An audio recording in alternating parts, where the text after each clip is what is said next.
Hello, thank you for being with me today. This seminar is on 10 years of FilmFest 4-H, and I appreciate you being with me in this virtual environment. I'm going to share my screen here. FilmFest 4-H has reached over 550 youth in 29 states during its 10 years, and it's been mostly face-to-face. This year, for the first time, it was digital. My name is Brad Anderson. I'm a State 4-H Youth Development Specialist with the University of Missouri's 4-H program and an Assistant Extension Professor in the Department of Human Development and Family Science. My colleague, Mr. Rob, cannot be with me today, unfortunately, but he's been one of my most supportive colleagues in this effort for the last decade. He is a 4-H field specialist in the urban region of Missouri 4-H, and he has a lot of expertise that include college access and career readiness. There are other production crew members that are very important to the success of FilmFest 4-H. Foremost is Andrea Sporsic, the Missouri Film Commissioner. Her job is to bring in productions to the state, and that's a tribute and a boost to our economy. She's been working with me the entire time, and this is really a partnership between us. Shauna Scott started out as a FilmFest 4-H youth, and she's now a colleague. Shauna works with the Missouri Chamber of Commerce in a media role.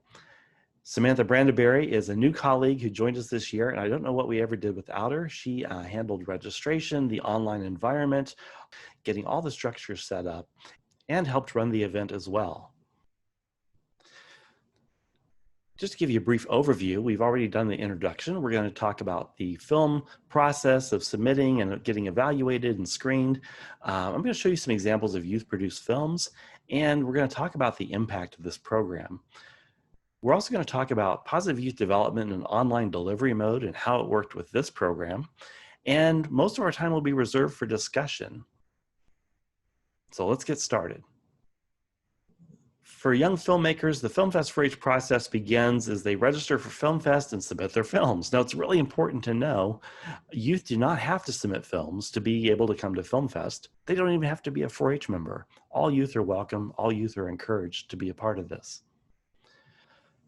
All films that are submitted get evaluated, and we've developed a rubric in which they evaluate these films in terms of audience appeal, cinematography, characterization, story, directing, etc. And that gives the youth some valuable feedback on the technical aspects of their work. Now, almost every single film submitted is accepted at FilmFest 4-H. We don't really publicize that necessarily, but it's true because we're really here to encourage youth as they pursue their sparks and build skills and get better and better. And this is an important part of that. Films are submitted in one of 5 categories. There's the narrative, which is the traditional story you might see in the theater, animation, it could be digital, it could be hand-drawn, and everything in between, documentary, Voices of 4-H History, which has been led by Tom Tate in the history preservation, and then the 1-minute movie. It is amazing how much story you can tell in 60 seconds. So let's get into youth-produced films. Rather than me telling you about it, let's just take a look. This is a highlight clip from FilmFest 4-H 2020.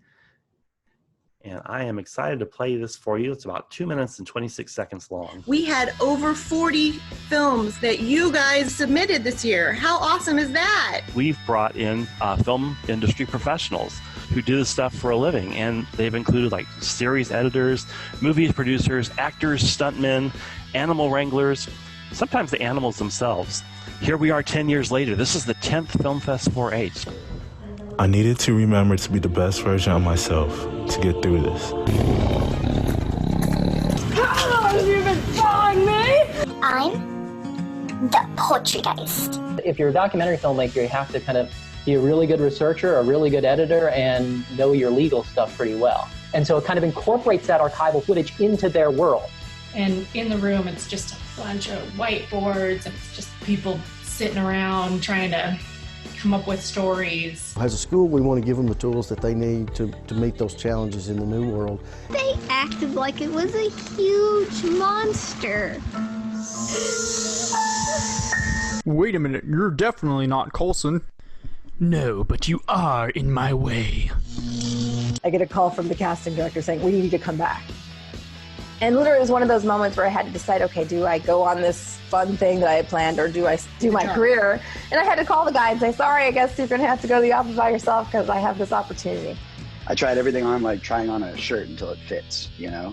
I did college radio. I wrote movie reviews for the Man-Eater, the university school paper. Please, do not cut down that tree. Wake up! Wake up! Come on, don't you have it in your lonely heart to help your poor helpless brother? Chico reaches into a nearby paper sack. Okay, I'll tell you something. Chico starts throwing marshmallows at Groucho.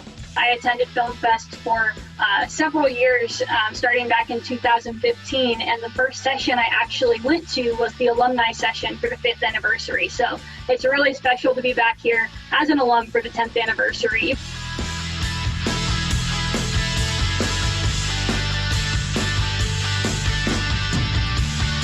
Thank you. Thank you.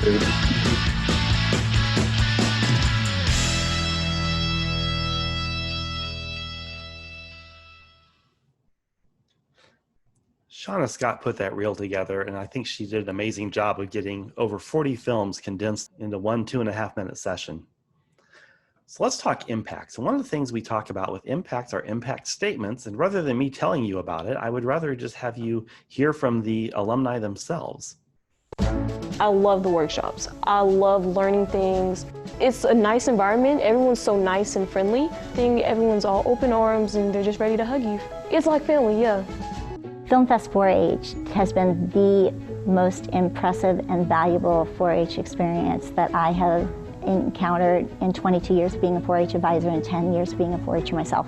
All of the opportunities for the young people to interact about their projects and the emphasis on what they can do with it, it's empowering. When teens get to FilmFest 4-H and they meet others who are just as excited about filmmaking as they are, something magical happens. And they start realizing they're not alone in this. And they understand that what they're doing is not only so important, but they have something unique to offer. I'm Rachel, and I made the Get Off the Couch with 4-H video. I'm Rachel, and I'm from Ohio. I came to the Film Fest in 2016, 2018, and 2019.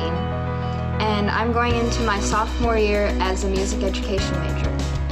In my years at the Film Fest, I got to meet tons of people from all over the country who shared my interest in filmmaking. I learned skills that I can use even in a non-film related career. And I still make videos as a hobby, and I love learning new techniques and trying new ideas for my videos. FilmFest has really given me that foundation. My name is Savannah Loving, and I'm from Arkansas, and I've attended FilmFest for 2 years. I am currently a junior at the Clarksville High School and a founding member of the Clarksville High School livestream. FilmFest has helped me find another college choice, and it has also helped me make connections with professionals in the film industry and with other filmmakers. Hey, we are the Wrightons, and we are from North Dakota. I'm Caitlin. I'm Connie. I'm Bethany. I am currently a graphic designer at a tarp company. And I'm going to be a senior in high school. Personally, I love the 4-H Film Fest because as a graphic designer, I deal with a lot of online, technical, creative, artsy kind of things. And this was a great outlet for me. I'm really interested in writing. I've never really thought about working with TV, you know, like I've never thought, oh, maybe I can be a screenwriter or something, but after going to Film Fest, you know, you got to see a lot of the different like avenues and things that go along with filmmaking, whether it be like movie or like TV set, and a lot of it I just didn't really realize until I went to Film Fest.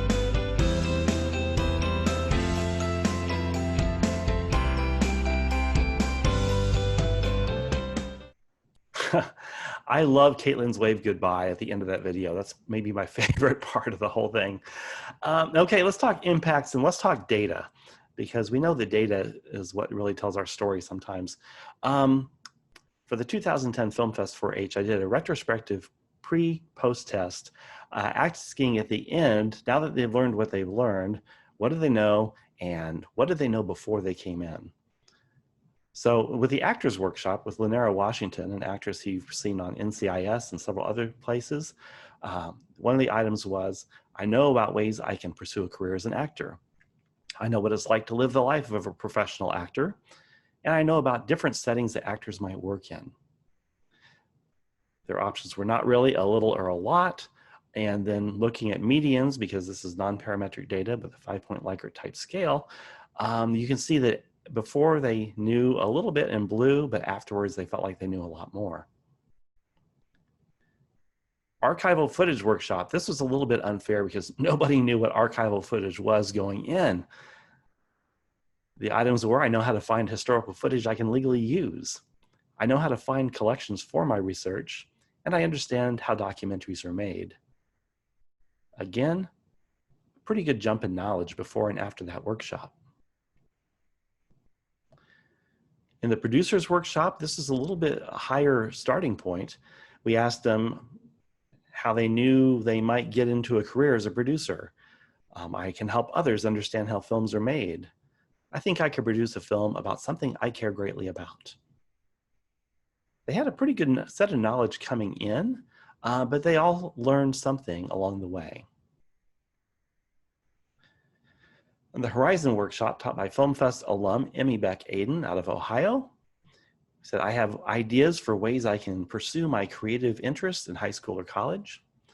I know some ways to build my networks of people who can help me. I know about several career paths I might follow with my creative interests. And again, this is something they had researched quite a bit on their own coming into FilmFest because that's where a lot of their sparks revolved, but they all learned a lot along the way as well. In the screenwriters workshop, we asked, I feel comfortable writing a script for a movie or TV show. I know about how screenplays are formatted and organized. I know the process for how scripts are written for film and TV. Again, quite a bit of growth and knowledge. So we moved to an online environment, and I wondered, it's something I thought should be happening for at least 2 or 3 years, but this is the first time we actually had to do it. And I had fears, I had concerns. What would happen? Would they be able to navigate the online environment? Would people be interested? Would they come? Are they zoomed out? Looking at registration at a glance from 2011 to 2020, look at the number of states who participated. We had more states than ever, with 17 states participating this last year. We needed no adults to register for this. We had only 2 years where more youth registered than they did this year when we moved to an online environment. We've had it in Branson, which was a huge draw. We had it in St. Louis. We've had it in Kansas City. We've had it in Columbia, where the University of Missouri is located. And we've had respectable figures given that people had to take the time and the expense to travel across the country. But when it's online for $30 instead of $99 to $129, we had a lot of youth participate from a lot of different places. We had our schedule as normal, but we shortened the schedule, the timing for the online environment. So, you know, our timing for a workshop may have been 40 minutes. We would have optional social times like the noon lunch hangouts where those who were zoomed out didn't have to participate, but those who wanted to could show up and be there and hang out. And we had a lot of participation in the lunch hangouts. Samantha Brandenberry did a online gaming activity where they got to use their smartphones and play along and do surveys and interactive type things. And we just had some really good discussion before we would jump back into the workshops. So that was encouraging to see. You didn't have to really reinvent the wheel to move online. You just had to make minor tweaks to allow for the intricacies of online learning. So what does positive youth development in an online delivery mode look like? I wanted to really try to capture this in a short, concise way. So what I did is I took data from Icles and Gutman and Kentilano et al. In Mary Arnold's 2018 article, Thriving Model for 4-H Youth Development. I synthesized those categories and came up with the following items for a survey. FilmFest 4-H is a place where I can become connected. FilmFest 4-H helped me feel more confident in my creative ideas. FilmFest 4-H is a place that supports good character, and some of that's seen in the strict rules about using copyrighted music, for example. The people at FilmFest 4-H care about me. At FilmFest 4-H, I learn things to help me better my skills, skill building. So what do you think? We asked them, is this true? Or is it not true? Are you neutral? Is it very true? Survey says almost all of them, median-wise at least, were 5 out of 5. Pre-test, post-tests are interesting because, I'm paraphrasing here and interpreting, if it revolves around your sparks, a lot of times a young person might come to an event really having done a lot of research, as we saw with the director's workshop, for example.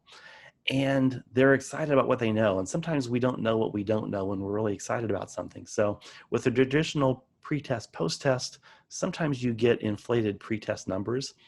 A retrospective pre-test, post-test model lets you reflect back after you have the knowledge on what you actually knew before. So many argue that it's actually more accurate, and it's certainly more economical because you're doing it once instead of before and after. I wondered as I looked at this result on the second item, FilmFest 4-H helped me feel more confident in my creative ideas. Is this a situation where they now know what they didn't know before? Or maybe we just didn't do as well in that category as we did with the others.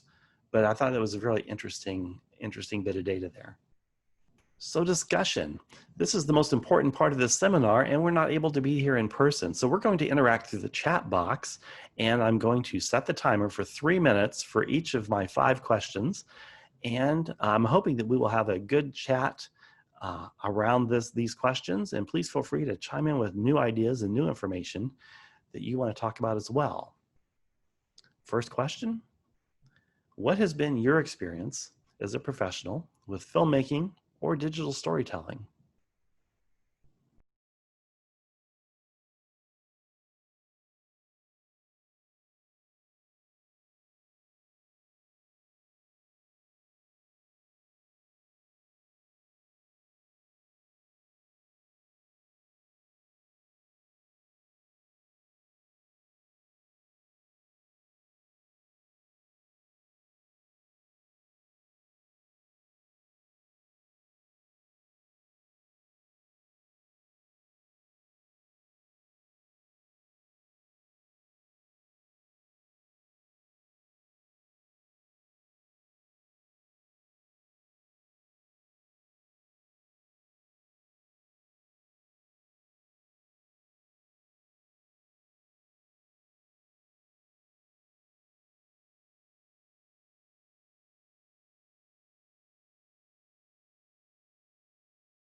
Okay, thank you. Let's move on to our second question.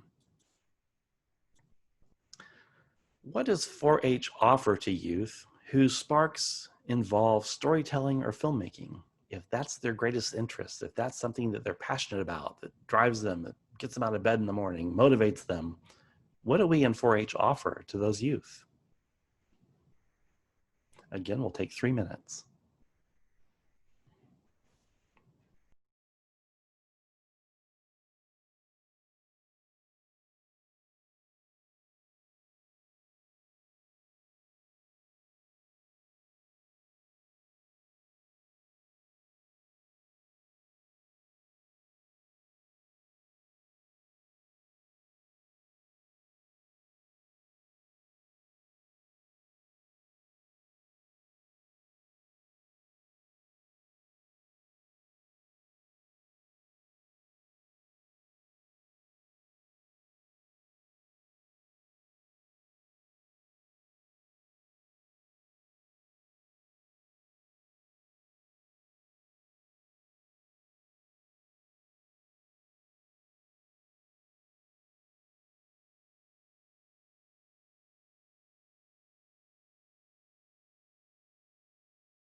All right, let's look at our next question.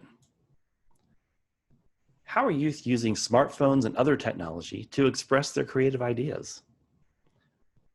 I can think of one example. My daughter has 2 friends that they meet almost daily in the evenings on Zoom, and they're writing buddies. They like to write, and they've actually entered themselves into a contest against older youth around writing because that's something they're just passionate about.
All right. Next question. If you wanted to create a filmmaking opportunity, how would you go about it? What are some ways, some things you might do? And let's keep in mind with our 4-H Thrive model, the developmental context we're creating here. The youth sparks, the program quality, and the developmental relationships that weave throughout this entire 4-H experience.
All right, next question. What would you like to see 4-H do next in this program area? And what kinds of supports are needed?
Thanks for your ideas.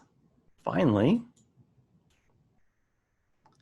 what should the next 10 years of 4-H filmmaking programs look like?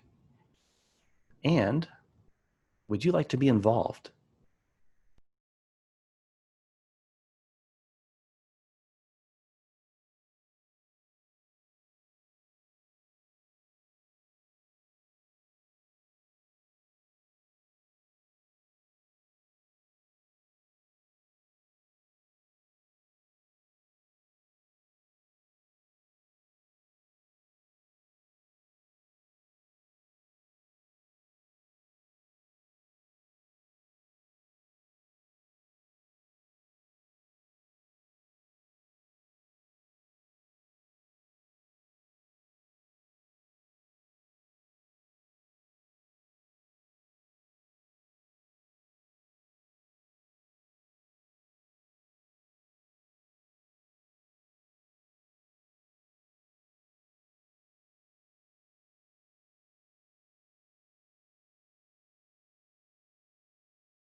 Okay.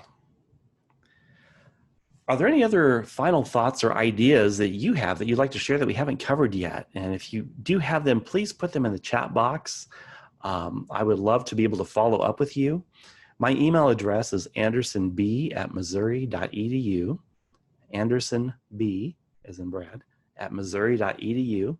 And I would love to hear from you. I would love to have this conversation in person, but lacking that, maybe we can at least correspond by email. So thank you so much for being with us. Thank you for clicking on the seminar. I hope that you enjoyed the information, and I hope that you can be supported in all the filmmaking and storytelling adventures that you create for youth. Please let me know how I can help you. I'm glad to support your efforts and cheer you on.